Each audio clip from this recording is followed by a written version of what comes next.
चीन को लग गया है करारा थप्पड़। अमेरिका ने चीन को उसकी हैसियत दिखा दी है।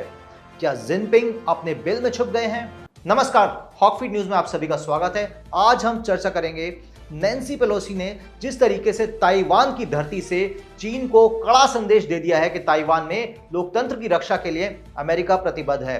उन्होंने कहा कि दुनिया में लोकतंत्र और निरंकुशता के बीच संघर्ष चल रहा है और अमेरिका ताइवान से किए वादों पर पीछे नहीं हटेगा।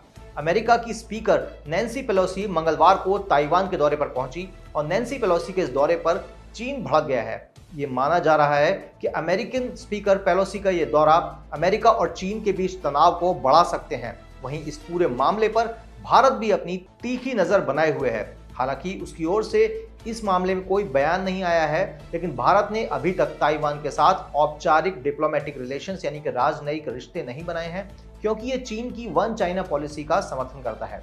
हालांकि दिसंबर 2010 में तत्कालीन चीनी प्रधानमंत्री वेन जियाबाओ की भारत यात्रा के दौरान नई दिल्ली ने संयुक्त बयान में चीन की वन चाइना पॉलिसी के समर्थन का जिक्र नहीं किया था। इन बातों का बहुत गहरा मतलब होता है।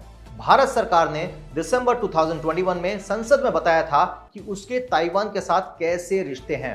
राज्यसभा में एक सवाल के जवाब में विदेश राज्य मंत्री वी मुरलीधरन ने बताया था कि ताइवान पर भारत की नीति स्पष्ट है और सुसंगत है और ये व्यापार, निवेश और पर्यटन के क्षेत्रों में बातचीत को बढ़ावा देने पर केंद्रित है। उन्होंने ये बताया था कि सरकार व्यापार, निवेश, पर्यटन, संस्कृति, शिक्षा और इस तरीके के अन्य कई क्षेत्रों और लोगों से लोगों के संबंध के क्षेत्रों में बातचीत को बढ़ावा देती है और ऐसे तमाम टेक्नोलॉजी से रिलेटेड बहुत सारे वेंचर्स हैं जिसमें भारत ताइवान के साथ टाई अप कर रहा है। अब 2014 में प्रधानमंत्री नरेंद्र मोदी जब से सत्ता में आए, उन्होंने अपने शपथ ग्रहण समारोह में तिब्बती प्रशासन के अध्यक्ष लोब्संग सांगे के साथ ताइवान के राजदूत चुंग क्वांग के अपने शपथ ग्रहण में आमंत्रित किया। अब ये बात अपने आप में एक बहुत करारा संदेश है चीन की निरंकुश सरकार को। हालांकि वन चाइना पॉलिसी का पालन करते हुए भी भारत ने राजनयिक कार्यों के लिए ताइपेई में एक ऑफिस बनाया है। यहाँ वरिष्ठ राजनयिक भारत ताइपेई एसोसिएशन का नेतृत्व करता है। ताइवान का नई दिल्ली में ताइपेई आर्थिक और सांस्कृतिक केंद्र भी है। इसकी स्थापना 1995 में हुई थी। भारत और ताइवान के संबंध वाणिज्य, संस्कृति और शिक्षा पर केंद्रित है। चीन की संवेदनशीलता की वजह से इन्हें अब तक जानबूझकर लो प्रोफाइल रखा गया है। हालांकि चीन और भारत के बीच डोकलाम में गतिरोध के बाद से भारत और ताइवान के बीच संसदीय प्रतिनिधिमंडल का दौरा और विधायक स्तरीय संवाद 2017 में बंद हो गया था। लेकिन हाल ही के कुछ सालों में चीन के साथ तनावपूर्ण रिश्तों के बीच भारत ने ताइवान के साथ अपने संबंधों को निभाने की भरपूर कोशिश करी है। 2020 में गलवान में हुए विवाद के बाद भारत ने विदेश मंत्रालय में तत्कालीन संयुक्त सचिव गौरांग लाल दास को ताइवान में राजनयिक नियुक्त किया था। मई 2020 में बीजेपी ने अपने 2 सांसदों मीनाक्षी लेखी और राहुल कस्वान को ताइवान की राष्ट्रपति साई इंग वेन के शपथ ग्रहण में वर्चुअली शामिल होने के लिए भी कहा था। तो जिस तरीके से भारत अपनी बाहें पसार रहा है ताइवान के लिए, ये कहीं ना कहीं चीन के लिए एक कड़ा संदेश भी है कि सुधर जाओ चीन, नहीं तो भारत आने वाले समय में अपना सारा व्यापार ताइवान के साथ करेगा।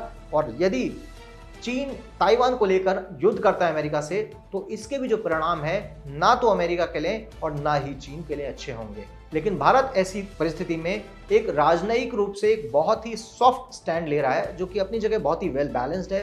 किसी भी 2 कंट्रीज के बीच में कॉन्फ्लिक्ट की परिस्थिति में भारत का जो स्टैंड है, चाहे हम रशिया यूक्रेन की बात करें, भारत ने एक्टिवली ना रशिया का सपोर्ट किया ना यूक्रेन का।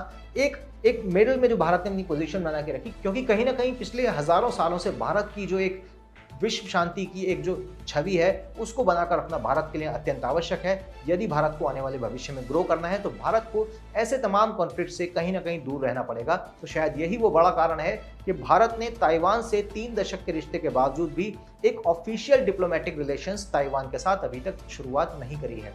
आपको यह भी बता देते हैं कि अगस्त 2020 में भारत ने ताइवान की राष्ट्रपति ली तेंग की मृत्यु पर उन्हें मिस्टर डेमोक्रेसी बताया था। इसके द्वारा चीन को एक कड़ा संदेश देने की कोशिश करी गई। भारत इस मामले में काफी सावधान है। यही वजह है कि ताइवान को लेकर राजनीतिक बयान भारत की तरफ से ऑफिशियली जारी नहीं किए जाते। और ली तेंग के शासन के दौरान ही भारत ने 1995 में ITA की स्थापना करी थी। 1996 में ली को ताइवान के पहले प्रत्यक्ष राष्ट्रपति चुनाव में दूसरे कार्यकाल के लिए चुना गया था।